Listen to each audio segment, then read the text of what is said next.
एक छोटी सी नौकरी का तलबगार हूँ मैं। एक छोटी सी नौकरी। नमस्कार, रेडियो 99 पर आपका बहुत बहुत स्वागत है। मैं हूँ आपके साथ अभिषेक गुप्ता और अब समय हो चला है हमारे वीकली पॉडकास्ट एक छोटी सी नौकरी का तलबगार हूँ मैं का। ये दौर आर्टिफिशियल इंटेलिजेंस और मशीन लर्निंग का है। इसे जयपुर के रहने वाले ऋषभ ने भी खूब समझा है। ऋषभ पेशे से इंजीनियर हैं। इंजीनियरिंग सेक्टर में भी आर्टिफिशियल इंटेलिजेंस की डिमांड बढ़ती ही जा रही है। ज्यादातर कंपनियां अपने रोजमर्रा के कामकाज के लिए एआई का इस्तेमाल कर रही हैं। हाल ही में लिंक्डइन के एक सर्वे में ये बात सामने आई थी कि ज्यादातर कंपनियां जॉब पोस्ट में एआई एज अ स्किल की मांग कर रही हैं। इस जरूरत को समझते हुए ऋषभ ने भी आर्टिफिशियल इंटेलिजेंस का कोर्स किया और वो कॉन्फिडेंट थे कि उन्हें अच्छी जॉब मिल ही जाएगी।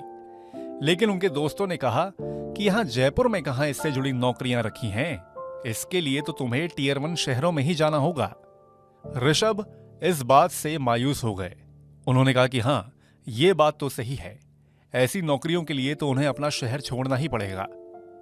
लेकिन हाल ही में उन्होंने एक आर्टिकल पढ़ा जिससे उनका कॉन्फिडेंस बढ़ा।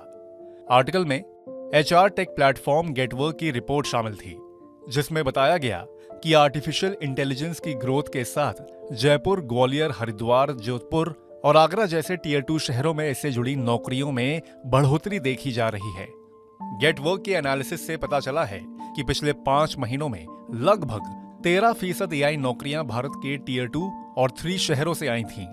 कॉरपोरेट सेक्टर ने भी अपना फोकस इन शहरों की ओर किया है और वहां पर जॉब्स क्रिएट कर रहे हैं। जॉब ओपनिंग्स के मामले में जयपुर सबसे आगे है और इसके बाद इंदौर और साउथ गोवा का नाम है। टीयर 2 और 3 सिटीज में अगर दूसरे शहरों की बात करें तो ग्वालियर, हरिद्वार, जबलपुर, जयपुर, झुंझुनू, जोधपुर, त्रिवेंद्रम, उदयपुर, भोपाल, आगरा, धार और बीकानेर का नाम शामिल है, जहां एआई रिलेटेड जॉब्स आ रही हैं।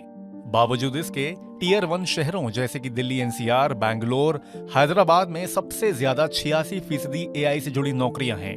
गेटवर्क के फाउंडर और सीईओ राहुल वीरवाल कहते हैं कि बदलते इंडस्ट्री सिनेरियो में टीयर 2 और 3 शहरों में एआई रोल्स के लिए नौकरी के अवसर पैदा होना ये दर्शाता है कि इन शहरों में कितना ज्यादा टैलेंट है और युवाओं में ज्यादा से ज्यादा सीखने की कितनी उत्सुकता है। ये जानकारी पाकर ऋषभ ने यही कहा कि अब तो यहीं पर रहकर जॉब करनी है, भले ही थोड़ा वक्त और लगे। अब बढ़ते हैं नौकरी से जुड़ी कुछ और खबरों की ओर। एक और जहां आर्टिफिशियल इंटेलिजेंस और मशीन लर्निंग की ढेरों अपॉर्चुनिटीज हैं, वहीं दूसरी ओर छटनी का सिलसिला भी थम नहीं रहा है। हम बात कर रहे हैं ओला में हुई हालिया लेऑफ्स की। ओला में छटनी होने जा रही है। कंपनी अपने 10% स्टाफ को नौकरी से निकालेगी। छटनी के बीच ओला कैब्स के सीईओ हेमंत बख्शी ने भी अपने पद से इस्तीफा दे दिया है। उन्होंने जनवरी 2024 में ही कंपनी को ज्वाइन किया था। इसे ओला की ओर से की जा रही रीस्ट्रक्चरिंग का नतीजा माना जा रहा है। बताया जा रहा है कि कंपनी बड़ी छटनी करने जा रही है। इसके चलते कम से कम 10% कर्मचारी कम होंगे। तो आज के इस वीकली पॉडकास्ट एक छोटी सी नौकरी का तलबगार हूं मैं में बस इतना ही। यह पॉडकास्ट आपके लिए तैयार किया है हमारी सहयोगी चारू अग्रवाल ने। बाकी बिजनेस, पर्सनल फाइनेंस और कॉर्पोरेट जगत से जुड़ी और खबरों के लिए सुनते रहिए रेडियो मनी 9 और डाउनलोड कर लीजिए हमारे मनी 9 ऐप को। हमेशा की तरह मैं हूं आपके साथ अभिषेक गुप्ता। अभी लेता हूं विदा। धन्यवाद। एक छोटी सी नौकरी का तलबगार हूँ मैं। एक छोटी सी नौकरी।